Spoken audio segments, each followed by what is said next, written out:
Goeiemôre Radio Fynbos luisteraars. Ons woord is uit Jesaja 40 vers 31. Maar die wat op die Here wag, kry nuwe krag.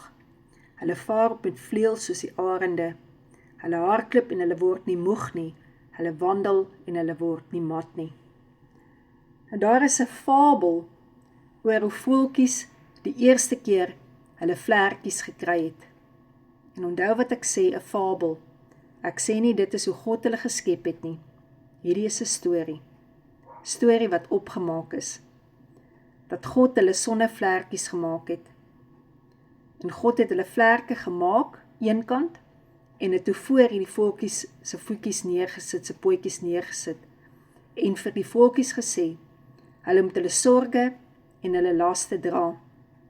Die voeltjies kon baie mooi gesing het. Hulle het die mooiste gekleurde veertjies gehad. Veral in die sonlig kon jy die verskillende kleure duidelik raak gesien het. Maar die voeltjies kon nie gevlieg het nie. So hulle kon maar net letterlik gewip het van tak tot tak.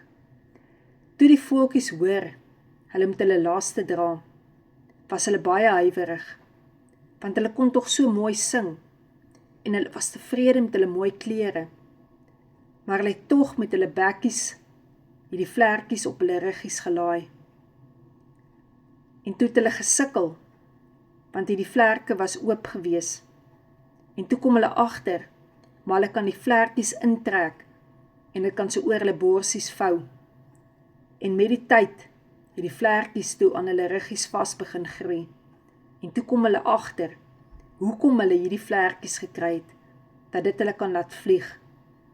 En hoe hoër hulle gevlieg het, hoe meer het hulle vlerkies geklap. En toe kom hulle agter, maar as hulle in die regte windstroom is, dan hoef hulle nie hulle vlerkies so baie te klap nie, en dan kan hulle self sweef in hierdie strome. So die gewigte, die laste, het nadat hulle vlerke geraak. Hierdie is 'n storie, 'n fabel, wat jy nou moes hoor.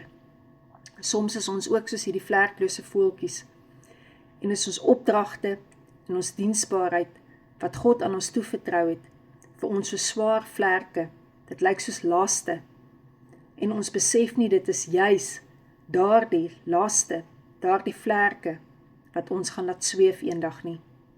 Ons kyk na ons sorge, en ons is baie keer so negatief, en ons probeer wegkom van dit, maar wanneer ons dit in geloof, oor ons harte gaan toevou, sal ons ook kan begin vlieg, en later ook sweef.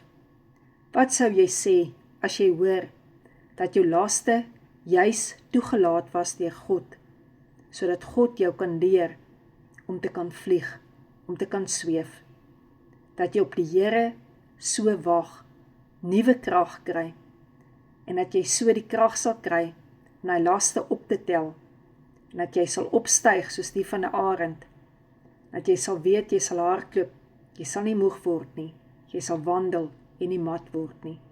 Hoe oorweldig jou laste ook al vir jou mag klink. Glo vanoggend dat jou las ook jou grootste seën kan word in God se waarheid.